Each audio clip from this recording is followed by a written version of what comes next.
A ver.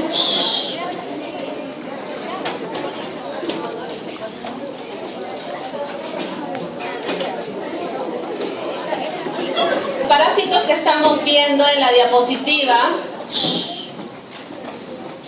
es lo que, por lo menos lo básico, que todos los alumnos que van a aprobar el curso deberían de conocer. ¿Ya? Acá tenemos parásitos que son protozoarios y también tenemos parásitos que son helmintos, ¿no es cierto? A ver señorita, de lo que está ahí, ¿cuáles son los protozoarios? ¿No distingue? A ver, ¿usted sí distingue? ¿Tampoco distingue? Nadie distingue. Entonces, ¿para qué hacemos el repaso si no distingue? A ver, a usted sí distingue, ¿no? La compañera va a decir de todos los parásitos que están en la diapositiva, ¿cuáles son protozoarios?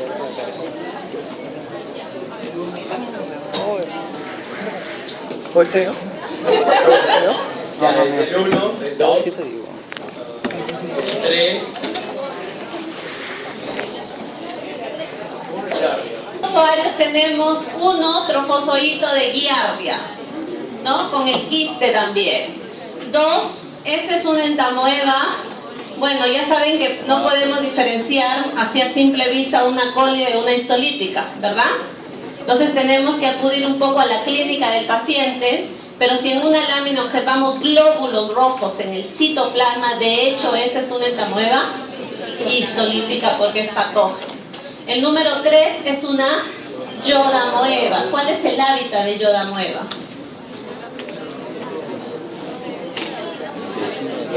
Intestino grueso. ¿Es patógeno o comensal? Comensal, ¿no es cierto? A ver, el 7. ¿Qué es el 7? Blastocystis hominis. ¿Dónde podemos encontrar una muestra? ¿De dónde podemos aislar un blastocystis hominis? ¿De qué tipo de muestra? ¿De qué tipo de muestra? Ya, es una muestra de ese, solamente de humanos. También de animales. No es específico de hospedero, ¿ya? Y ya saben que hay una controversia si se considera si es patógeno o no patógeno, ¿no? ¿Qué más? El 8 es un Balantidium coli. Normalmente lo podemos encontrar en heces de los cerdos. Se dice que produce una enfermedad ocupacional, ¿no? A ver, ¿cuál era más protozoo? El 9, ¿no? Que es Tricomona. Ok, ahora sí vamos a los helmintos. El 14, ¿qué es? El estadio huevo. ¿Por qué se caracteriza el parásito adulto? ¿Hay dimorfismo sexual o no? A ver, ¿el adulto de Trichuris presenta dimorfismo o no? El hábitat.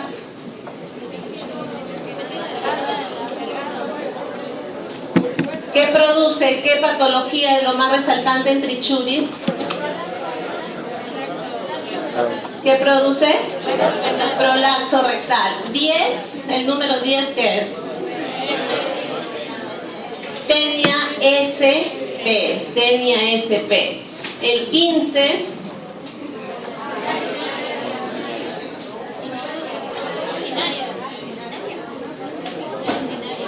El 15 es un Ascaris lumbricoides, dicen por ahí.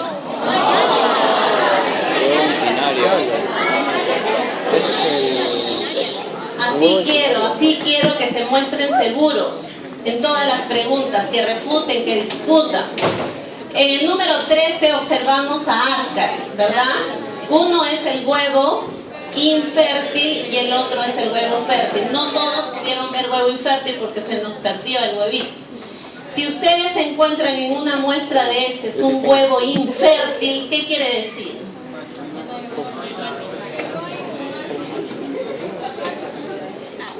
¿Qué? Solamente hay espécimen, ¿no? El 16, enterómeros. Al inicio y hasta ahora en los exámenes se les ha puesto huevo de enterobius y han dicho uncinaria. Y se les pone huevo de uncinaria y dicen enterobius. Ha pasado, hasta ahora, ha pasado en la práctica. Acá igual, en fasciola hepática, el 17. ¿Es fasciola o es paragonimos? Fasciola hepática, 12 es...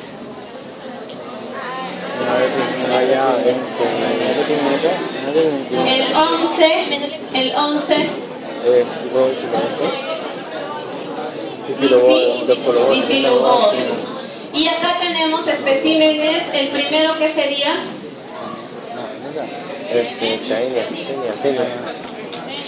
el primero es una tenia. Bueno, ahí no podemos decir si es sóleo o mosafinado.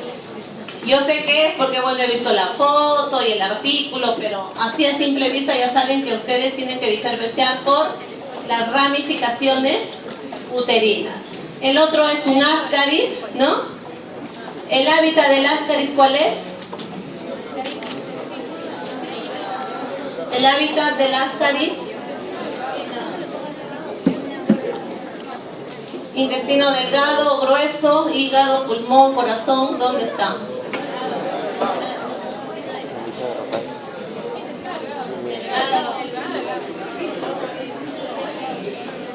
A ver, ¿cuál es el hábitat de ascaris? A ver, lo revisan, ¿sí?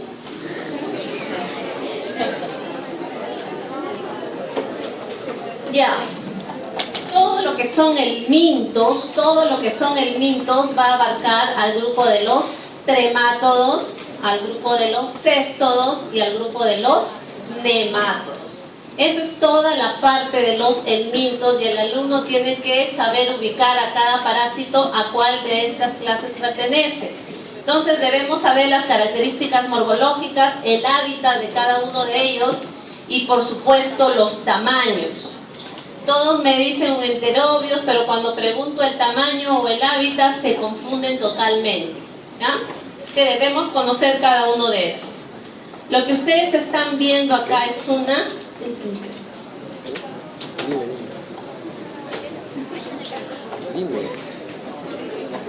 Lo que están viendo acá ustedes es una fasciola hepática. ¿Por qué es importante estudiar fasciola hepática?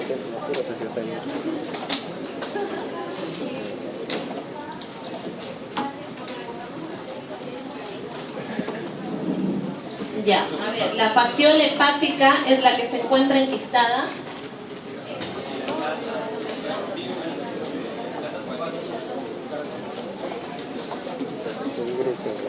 Ya, ok. La fasciola hepática empezando es del grupo de los tremátodos, ¿no es cierto? ¿Cuál es el hospedero definitivo?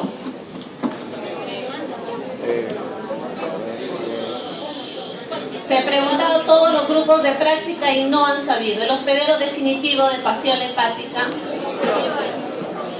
el perro. No.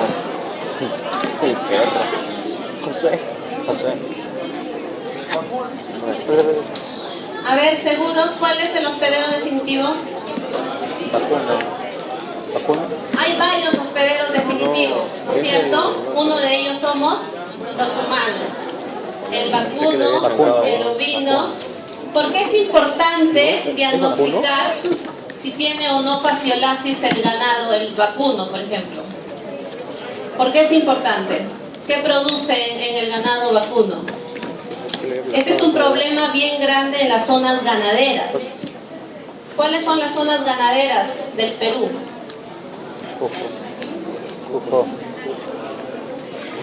Cajamarca, Cusco, ¿qué más? Los ganaderos que tienen sus vacas infectadas con fasciola tienen una gran pérdida económica. ¿Por qué? Mala calidad en la leche, mala calidad en las pieles, mala calidad en la carne. El hospedero intermediario de fasciola es el caracol del género Lignea. Este parásito es un hermafrodita. ¿Cuánto mide el parásito? ¿Cuánto mide fasciola? A ver, jovencito, ¿sí? 5 centímetros. 3 a 5 centímetros aproximadamente, ¿no? Las fasciolas que ustedes han visto en el laboratorio, todas han sido sacadas del camal. Hemos tenido que ir al camal y las hemos sacado de qué lugar, de qué órgano de la vaca, ¿dónde es su hábitat? En el hígado, ¿cierto? Ustedes en algún momento probablemente van a operar a una persona que tiene fasciola. Entonces tienen que saber cómo van a actuar. Este es el ciclo biológico de fasciola. Desde que la fasciola adulta elimina el huevo, tienen que pasar muchos estadios hasta llegar a la forma infectante, ¿no es cierto? ¿Cuáles son esos estadios? Acá está el huevito del huevo. Estos huevitos, ¿se acuerdan? Son operculados. Tienen un opérculo. Se abre ese opérculo y lo que va a salir es miracidio. El miracidio ingresa al hospedero intermediario, luego va a pasar esporoquiste, redia, cercaria, se pierde la cola, la cercaria, y se va a volver en metacercaria, ¿no? Esta metacercaria está en el medio ambiente y eso es lo que su compañera se refería cuando decía que nosotros nos infectamos cuando nos alimentamos de verduras, de berros, ¿no? Alfalfa, también hablamos en la teoría sobre los extractos de alfalfa, ¿no? La mamá nos da para subir nuestra hemoglobina, pero ¿con qué agua habrán sido regadas estas hojas de alfalfa? ¿Cuáles serían las medidas de prevención para evitar que no hayan casos de fasciolasis? Por ejemplo, en Cajamarca. En Cajamarca la fasciola le dicen alicuya. Alicuya. Y hay varios casos de fasciolasis en Cajamarca, lo mismo en Arequipa, en Puno. ¿Cuáles son las medidas de prevención?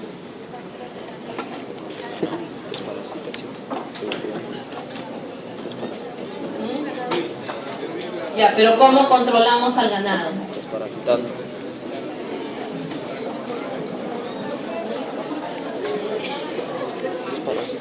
Una medida de prevención sería que nosotros antes de ingerir alimentos nos lavemos bien las manos. No ayudaría en nada eso, ¿verdad? Hervir las verduras podría ayudar. Ni siquiera lavar las verduras, ¿ah? Porque hemos hablado de que esa metacercaria se une fuertemente y no es fácil sacarla de ahí. Y entonces veamos las medidas de prevención. Estas son las zonas, principales zonas ganaderas, ¿no?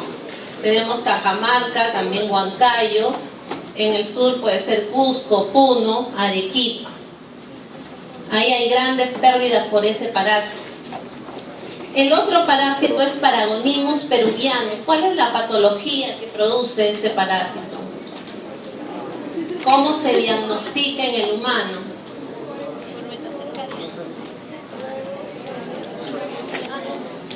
Las muestras que se puede solicitar a la persona es una muestra de heces, porque se puede eliminar en las heces, o una muestra de esputo. A ver, pero antes de pasar a esto me olvidé acá decirles algo. ¿Cómo diagnosticamos fasciola? A ver, perdón, antes de pasar a Paragonimus. ¿Cómo diagnosticamos fasciolasis en una persona que sospechemos que tiene? ¿Qué muestras solicitarían al paciente para diagnosticar fasciola? ¿Solo heces? A ver, biopsia de hígado, dice su compañera. Siempre hablamos de que no tenemos que ser agresivos, siempre hay que empezar por las muestras no invasivas, ¿no? A ver, ¿qué muestras solicitamos para diagnosticar fasciola?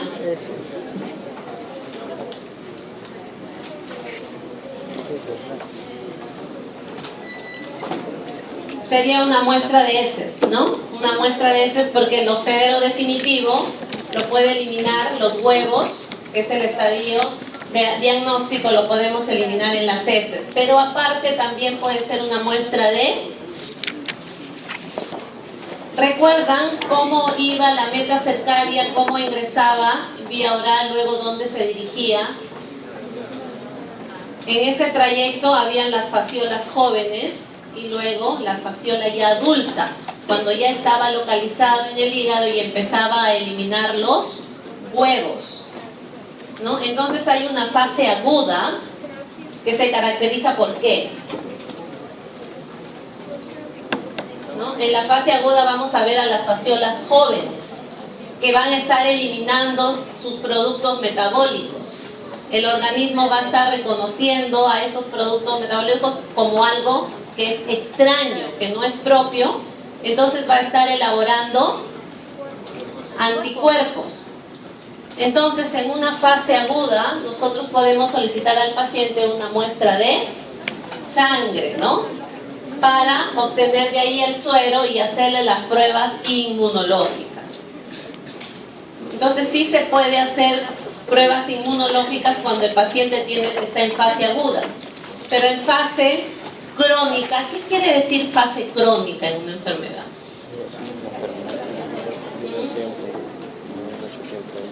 Usualmente la fase crónica en una enfermedad está después de una semana, de 2 semanas, de un mes, 2 meses, después de un año.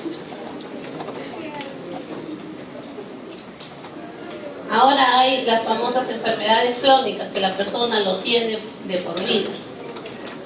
Ya, esa parte tienen que revisar en lo que es fasciola, ¿sí? ¿Qué muestras van a solicitar? En lo que es Paragonimus, dijimos que podemos diagnosticar por una muestra de heces y también por una muestra de esputo. La patología que presenta es similar a una tuberculosis.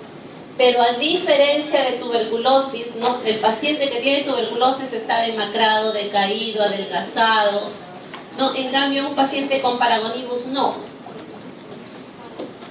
¿Ya? Entonces el médico también tiene que ser bastante observador y ya saben que cuando viene una persona a su consulta siempre se hace la anamnesis, ¿no? ¿Qué quiere decir eso? Preguntar al paciente, no se le hace su ficha clínica. ¿Cuál es la diferencia en lo que es el ciclo biológico de Paragonimus con fasciola?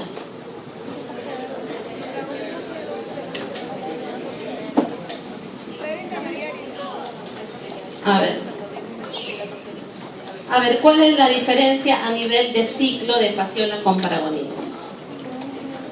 Sí, que la fasciola sante tiene un hospedador intermediario y el Paragonimus tiene 2. El caracol y el cangrejo. Medidas de prevención para evitar la paragonimiasis. ¿Cuál serían? Hervir bien el cangrejo, ¿no? El hombre es un hospedero definitivo normal, habitual, común, accidental, ¿no? El definitivo es acá, este animalito, que le decimos hurón. Este es el animalito.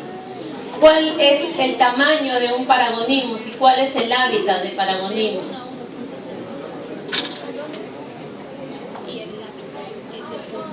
El hábitat es el pulmón y el tamaño es...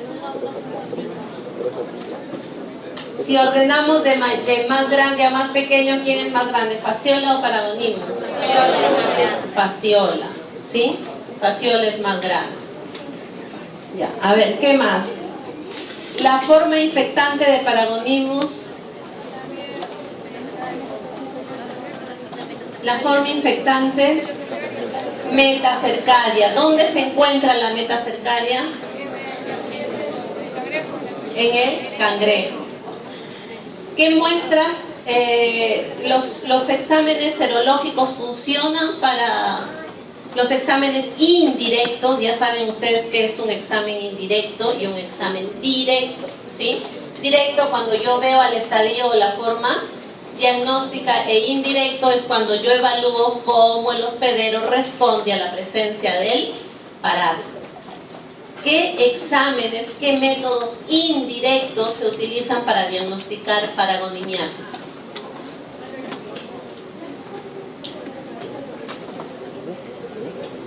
¿Qué métodos indirectos podemos utilizar para diagnosticar paragonismos? ¿Cuál? Tomografía. La tomografía es un método indirecto.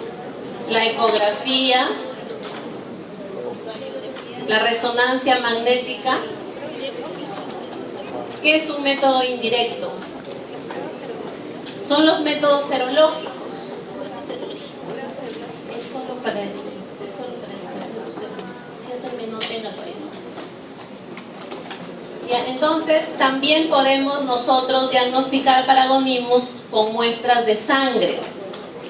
Ya, también un ELISA, un Western blot, puede funcionar para diagnosticar paragonismos. Acá tenemos a paragonismos. Y este es el Schistosoma manzoni. ¿Cuál es el hábitat de Schistosoma manzoni?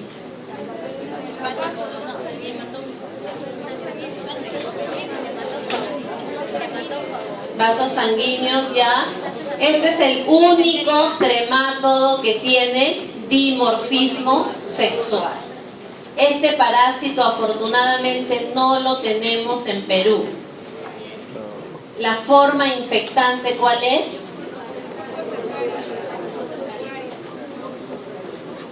Furco cercario. Pero no solamente Schistosoma manzoni es el importante en medicina humana, sino también tenemos otros, ¿no? Y cada uno de estos eschistosomas tiene un hospedero intermediario. Los caracolitos que ustedes están viendo acá es hospedero intermediario ¿de qué? De schistosoma. ¿De cuál? ¿Del Haematobium japónico o manzoni? De manzoni. Esto también se les ha puesto en la práctica y han puesto limnea, todo han puesto menos. ¿Cómo se llama este caracol? Biompalaria. Biompalaria. ¿Por qué se caracterizan los huevos de Schistosoma manzoni? Porque te saludan. Te saludan. ¿No? Presentan una espina lateral y el de Haematobium una espina al medio. Estos huevitos, ¿dónde podemos encontrarlos? ¿En muestra de heces, de sangre, de tejido, de qué?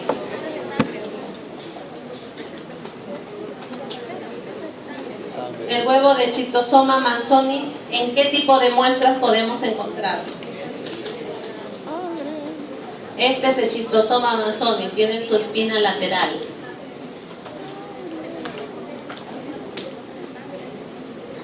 ¿Ustedes en la práctica lo vieron en qué tipo de muestra? Tejido intestinal. Tejido intestinal. También puede estar en tejidos.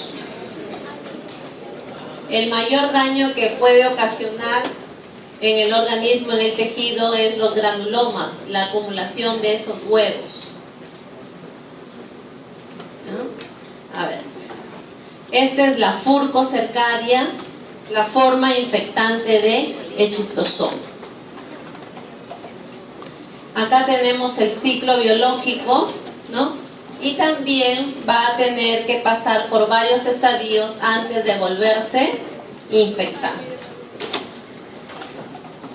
Estos son los huevitos que muchos de los alumnos todavía no logran diferenciar, ¿no? El huevo de Fasciola lo confunden con el huevo de Paragonismus, ¿no? El huevo de Fasciola es mucho más grande, el huevo de Paragonismus es más pequeño. ¿En qué se asemejan los dos? En que ambos son operculados.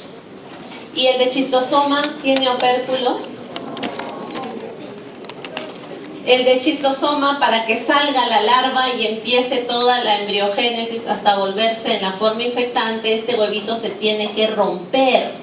No se abre con un opérculo como es Fasciola y Paragonismus. El schistosoma no tiene, los huevos de schistosoma no tienen opérculo. ¿Ya? Los tres de acá son tremátodos. He puesto el huevito de Diffilubotrium para que ustedes más o menos a escala se den cuenta que este es mucho más pequeño que que los otros huevos de Fasciola y Paragonía. Acá tenemos a las tenias, ¿no es cierto? Tenias. A nivel de huevo hablamos que no pueden ser diferenciados. Entonces siempre nosotros decimos huevo de tenia SB. Ya saben la característica. ¿Cómo se llama el embrión que está adentro? Hexacanto, porque tiene 6 ganchitos, pero también se le llama oncósfera. Embrión hexacanto u oncósfera. Si nosotros ingerimos el huevo de estas tenias, ¿qué nos produce?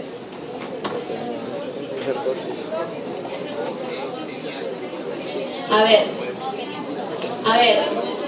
si ingerimos el huevo de las tenias, ¿qué produce? Teniasis, cisticercosis.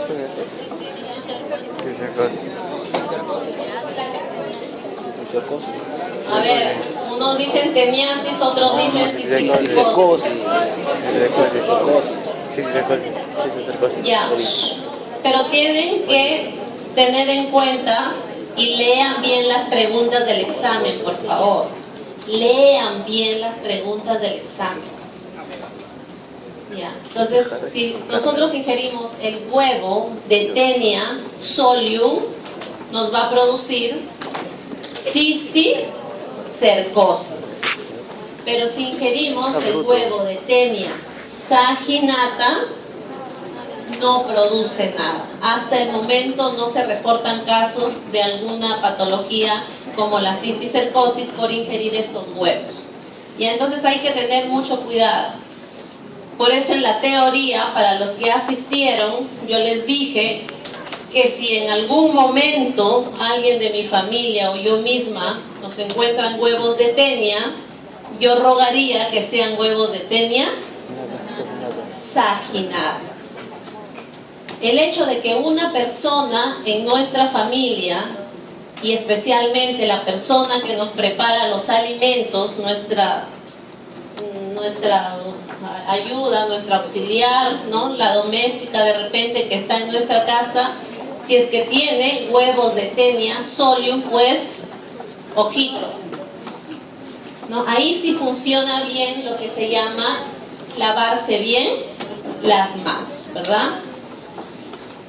No sé si en la teoría les mencioné, pero acá se hizo un trabajo en las personas, las ayudantes en la casa, en la zona de La Molina, acá, San Borja, San Isidro, y algo del 20 o 30%, no recuerdo bien, tenían huevos de tenia solium.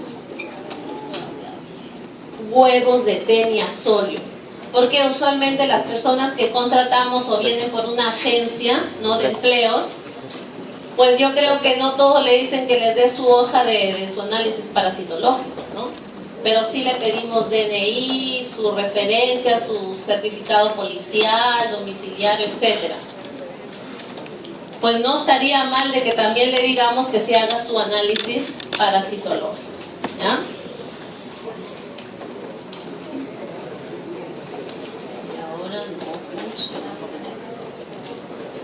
Ahí está el ciclo de la tenia. En este caso será de solium o saginata. A ver, este ciclo es de solium o saginata.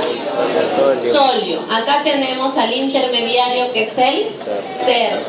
¿Por qué la teniasis sigue prevaleciendo en las zonas de Piura, de Tumbes, de Huancayo, de Puno, de Cusco? ¿Por qué la teniasis por tenia solium prevalece en esos lugares?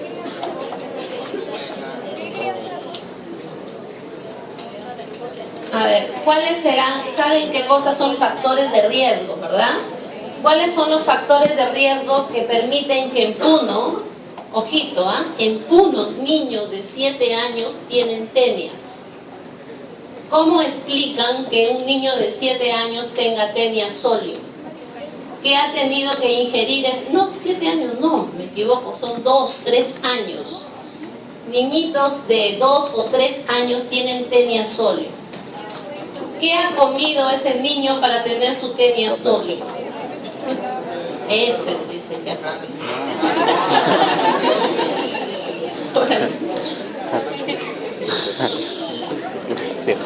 A ver, ¿qué ha comido ese niño de 2 años en Puno, en Cusco, en algún lado yo leí eso? Ustedes saben que allá ya les hacen papilla a los niños, les baten las papitas, ¿no? La papita y le comienzan a deshilachar la carne de cerdo, ¿no? Y por ahí sale su cisticerco, le mezclan todo con su papita y le dan al niño de 2 añitos, 3 añitos. Lo que le están dando al niño es el cisticerco, que después va a salir. ¿Se acuerdan? El cisticerco tiene su escoles invaginado. Después de 3 meses aproximadamente ese niño tiene una tenia sólida. Y es un niño, que el niño usualmente hay que estar diciendo lávese la mano, lávese la mano. Entonces es un foco de infección para el resto de la familia. A ver, acá tenemos entonces que en estos lugares de Piura, por ejemplo, hay un lugar en Piura en el cual se crían los cerdos a campo abierto y las personas defecan también a campo abierto, y la gente, como no tiene para darle de comer a los cerdos, los deja en las noches, ¿no? Sin corrales, sin nada, para que se busquen la comida. El cerdo es coprófago, el cerdo come heces. Basta que una persona en esa población tenga tenia, entonces está eliminando sus proglótidos. Acá está, mire, este señor está eliminando proglótidos, y en los proglótidos está eliminando huevos. Todo esto es la comida de este cerdo. Este embrión o oncósfera sale, ¿no? Y se va a dirigir vía sanguínea, se va a dirigir a alguna a la musculatura. Usualmente, para ver si un cerdo tiene cisticerco, lo que le hacen es abrirle la boca, ¿no? Y le palpan la lengua. En la lengua le palpan, y si hay algunas cositas como globitos, no sé, algo así, entonces tienen sus cisticercos. Estos señores en las ferias comienzan a vender a estos cerdos a bajo precio y la gente compra. En esos lugares hacen las humitas, conocen las humitas, ¿no? Los tamales riquísimos. ¿Y con qué lo rellenan? Lo rellenan con carne de chancho, y muchas veces esa carne de chancho está con sus cisticercos. Así es, señores, así ocurre. Esas personas viven de la crianza de cerdos. La gente sabe que sus cerdos están infectados, pero los saca a las ferias sin control de camal y se sigue proliferando la parasitosis. A ver, este señor tiene una tenia solium, este señor elimina en las heces la tenia, ¿no? También puede estar eliminando los huevos, y él mismo se puede autoinfectar. Si el mismo señor está comiendo los huevos de tenia solium, lo que va a tener el señor es, aparte de tener teniasis, también puede tener cisticercosis. A ver, el hecho de que una persona tenga tenia no necesariamente tiene que tener cisticercosis, y al revés, el hecho de que tenga cisticercosis no necesariamente tiene que tener tenia. Pero si a alguien de sus pacientes ustedes le diagnostican cisticercosis, lo primero que tienen que solicitar es que a la familia entera se le haga un análisis, ¿qué? ¿Serológico o parasitológico? Un análisis parasitológico. Alguien en mi casa tiene un cisticerco, seguramente lo puede haber infectado alguna persona que le está preparando los alimentos, o lo otro es que este señor coma afuera, ¿no? Y en esos restaurantes también muy sofisticados, de repente también uno que ha sido contratado pues puede tener su tenia. Por eso en los restaurantes también tienen que hacerles un control. ¿Cómo diagnosticamos cisticercosis? ¿Qué muestras solicitamos? ¿Qué muestra?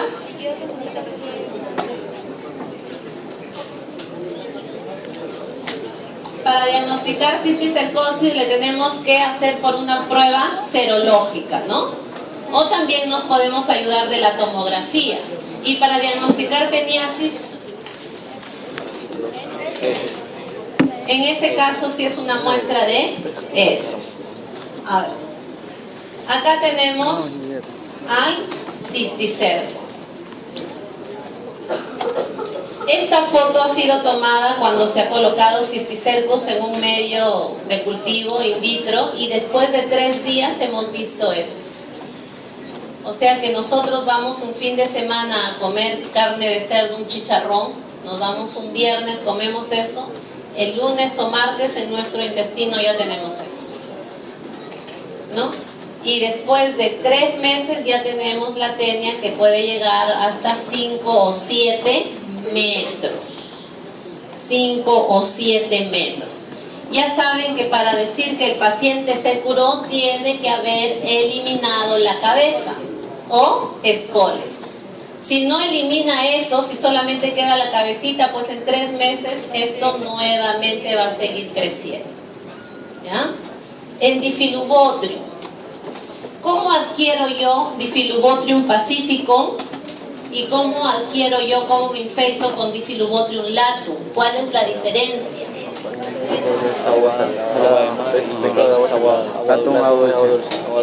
¿Cuál de estos parásitos lo tenemos en Perú? Pacífico. ¿Cuál es más grande?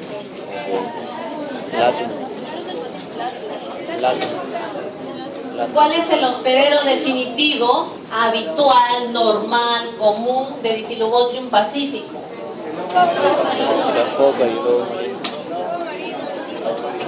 ¿Cuál es el lobo marino? ¿No es cierto? Eso tenemos. ¿Y el de latum, cuál es el hospedero definitivo? Oso. Los osos, ¿sí? Nos infectamos nosotros, entonces, en el caso de Pacífico, nos infectamos, a ver, vamos a decir a su compañero acá. A ver, ¿sí? ¿Recuerda usted? Por ingesta de peces.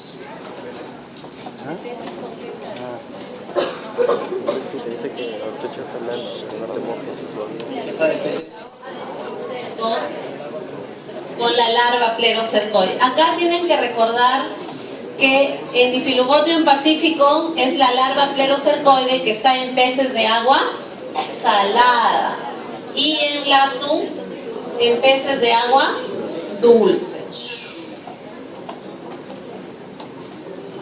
¿Cómo diagnosticamos este parásito en nuestro paciente?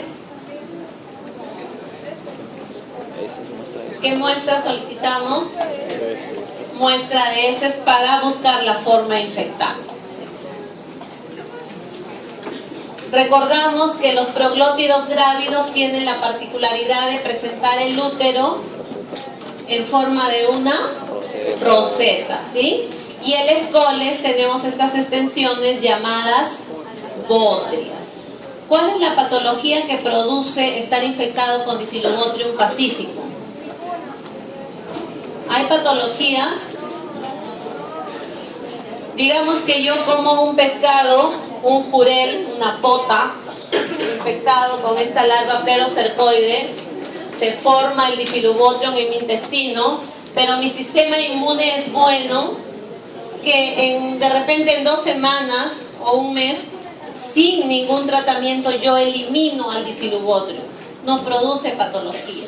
El Difilubotrium pacifico. Pero el Difilubotrium latum sí produce una patología. ¿Cuál es? La anemia megalórica. ¿Cuál sería la medida de prevención para no infectarse con Difilubotrium pacificum acá en el Perú? En Piura hay muchos casos de pacientes con Difilubotrium, ¿ah? En Piura hay muchos casos. ¿Qué le recomendarían a la población de Piura? Que no coma ceviche. ¿Ya? A ver, pensemos en eso. Acá son las formas larvarias. A ver, las formas larvales que presentan los céstodos, ustedes tienen que conocer qué parásitos presentan la larva cisticerco, qué parásitos presentan la larva cisticercoide, la larva hidátide, cómo es una larva hidátide y cómo son las larvas pro y plerocercoide. ¿Qué parásitos lo presentan? Hymenolepis nana. El tamaño de Hymenolepis nana, ¿cuál es? 2 a 4 centímetros. 2 a 4 centímetros. El humano puede eliminar 30, 40, 50 Hymenolepis nana. Normal, puede eliminar, son como unos hilos. Y su tamaño puede ser de 2 a 4 centímetros. Cuando uno analiza las muestras de heces, ¿no?, en algunos colegios, este es el principal céstodo que puede encontrar. ¿Y cuál es la razón?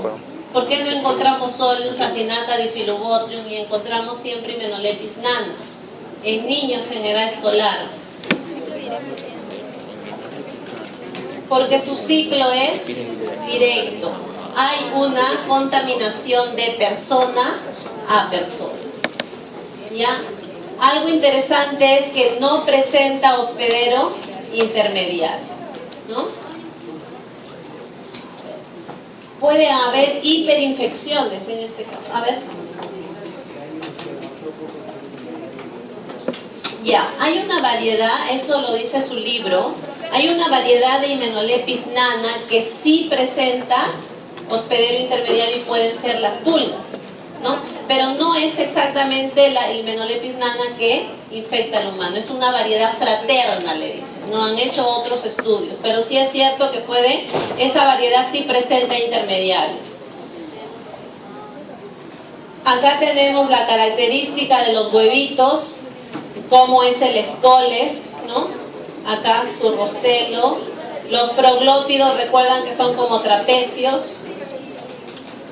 Acá tenemos al ciclo y esta es la variedad fraterna que menciona su compañero, y ahí sí hay una larva cisticercoide que puede estar en los insectos.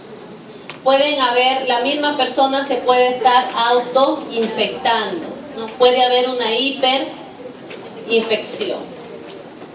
En el caso de diminuta, el hospedero definitivo es... ¿Quién es hospedero definitivo de Hymenolepis diminuta?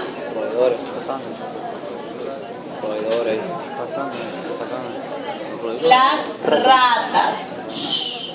Si encuentran en uno de sus pacientes, en sus heces, este huevito, ¿qué pensarían ustedes su paciente? ¿Cómo se habrá infectado? Es chino. Este parásito usualmente está en la costa, en la sierra o en la selva. Tiene que ver también la zona geográfica. ¿Será común encontrar en una persona acá que vive en Lima toda su vida una Hymenolepis diminuta? ¿Qué factores influyen para que se presente este parásito?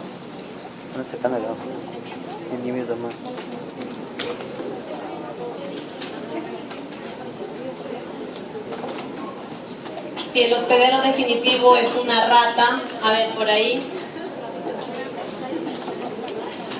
Malas condiciones higiénicas. Usualmente este parásito se presenta en pobladores de la sierra. ¿Por qué? Porque en la sierra la gente cosecha su trigo, su alberja, su lenteja, lo guarda en sacos, en sus depósitos, y lo primero que está por ahí son las ratas. Las ratas eliminan en sus heces los huevos, y como la rata está en el costal de alberjas, de maíz, etcétera, está dejando sus huevos allí, y los gorgojos se están comiendo a esos huevos. Y uno accidentalmente puede comerse, no el gorgojo completo, pero parte de un gorgojo, y está comiendo la larva que se llama, ¿cómo se llama la larva? De Hymenolepis diminuta, cisticercoide. Entonces, Hymenolépis sí tiene un hospedero intermediario. Acá vemos definitivo el roedor e intermediario es un insecto que puede ser escarabajo o cucarachas. También se han dado cuenta que si uno guarda el arroz por mucho tiempo, uno lo saca y ya hay unos gorgojos ahí, ¿no? Si eso ocurre en la sierra donde el arroz ha estado en contacto con las ratas, entonces tenemos problemas ahí. Dipylidium caninum. Dipylidium caninum también tiene un ciclo directo o indirecto. El Dipylidium caninum, ¿cuál es la semejanza de Dipylidium con Hymenolépis diminuta? ¿Hay semejanza o no? Forma infectante sería una similitud. ¿Otra? Hospedero intermediario, otra similitud.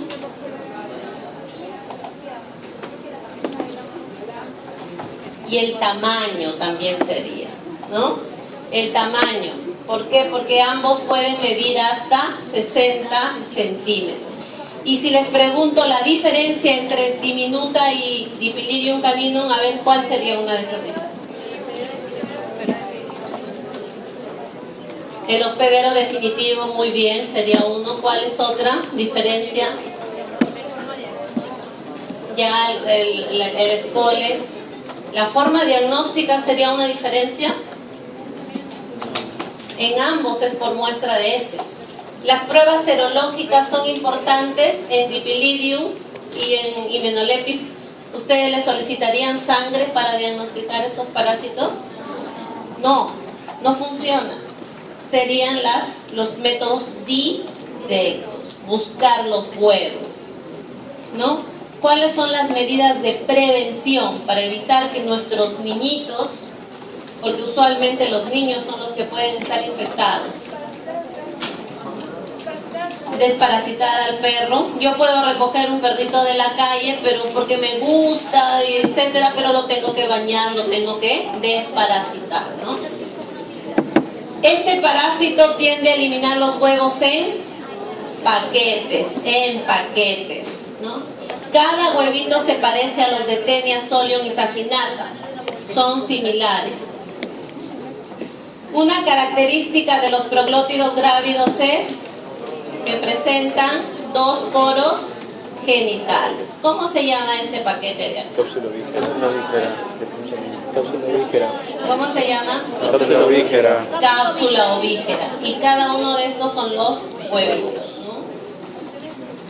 Estos son los proglótidos. Miren, los proglótidos grávidos de Dipylidium parecen granos de arroz, ¿no? Como granos de arroz. Ustedes ven en las heces de su perrito como unos granitos de arroz blanquecinos, inmediatamente lo llevan al veterinario porque su perrito tiene Dipylidium caninum. Estrongiloides.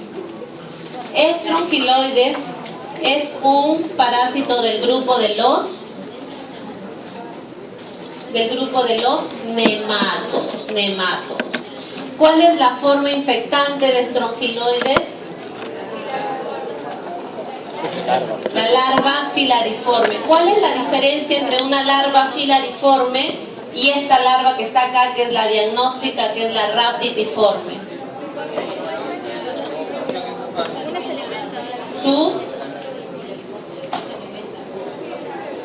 El bulbo esofágico. Aparte en tamaño, ¿cuál es más grande?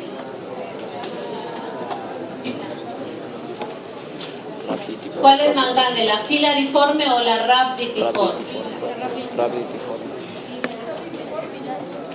En tamaño, más grande es la filariforme.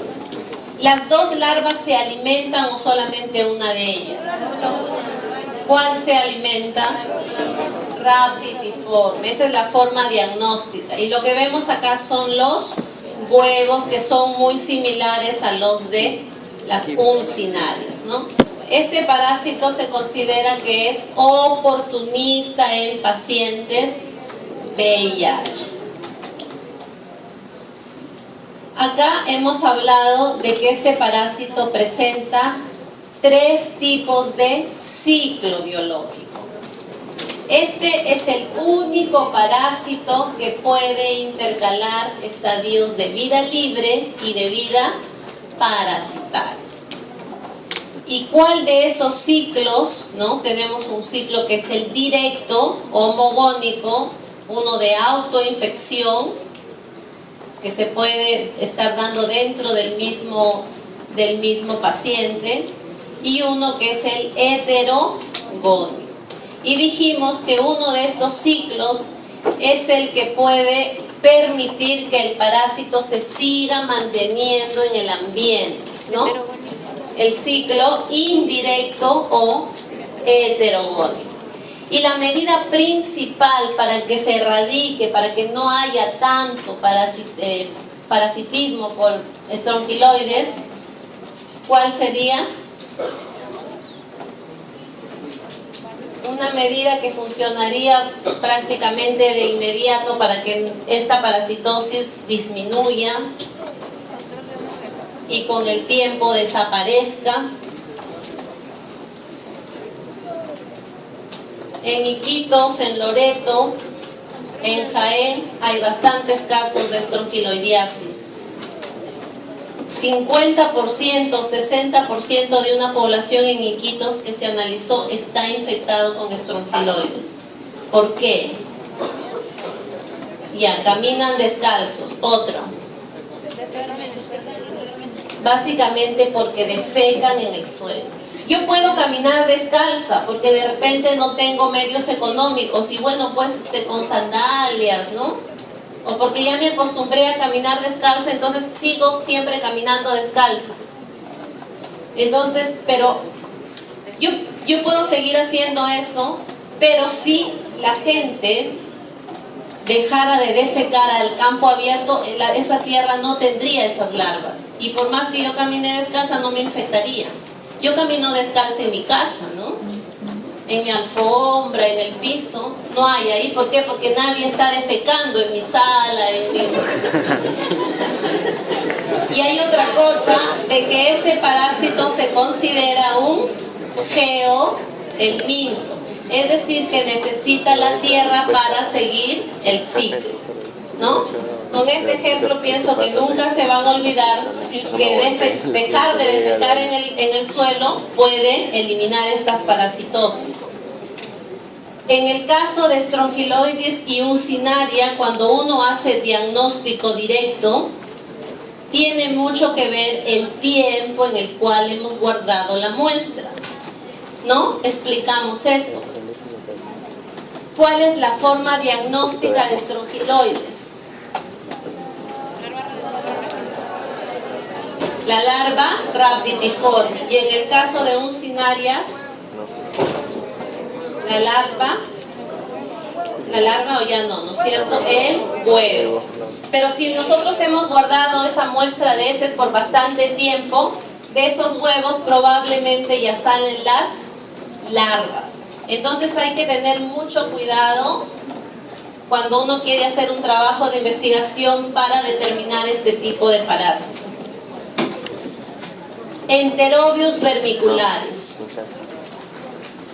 Este es un parásito que también es muy común encontrar en los niños. ¿Y cuál es la razón principal?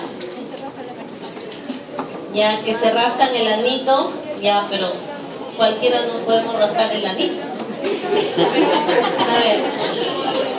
A ver, ¿por qué? A ver. En el caso de los céstodos, el céstodo que podemos encontrar en los niños es Hymenoleucis nana porque es ciclo directo de persona a persona. Y en el caso de nemátodos es Enterobius vermicularis porque también es un ciclo directo.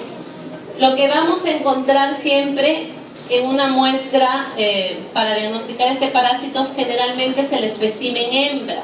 Y hemos dicho que el macho después de la cópula muere y siempre el macho es más pequeño que la hembra. La hembra es más recta, más grande. ¿Cuánto mide un Enterobius? El tamaño de un Enterobius.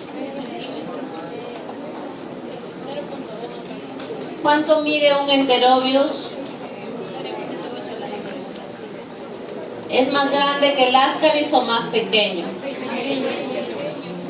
¿Más pequeño o más grande que trichuris? Más pequeño. Ya, entonces el tamaño está 0.5, 0.8 centímetros. Acá tenemos los huevos característicos de Enterobius. Trichuris, trichura. ¿Cuál es la parte anterior? ¿Dónde está la boca? ¿Dónde está? En la parte delgada, ¿verdad? Acá está la parte delgada. Siempre la hembra es más grande que el macho. Y acá tenemos para comparar los tamaños con ascaris lumbricoides. El ascaris hembra puede llegar a medir 30 centímetros y el macho de repente 20, 25 centímetros. Los dos parásitos hacen ciclo de los dos son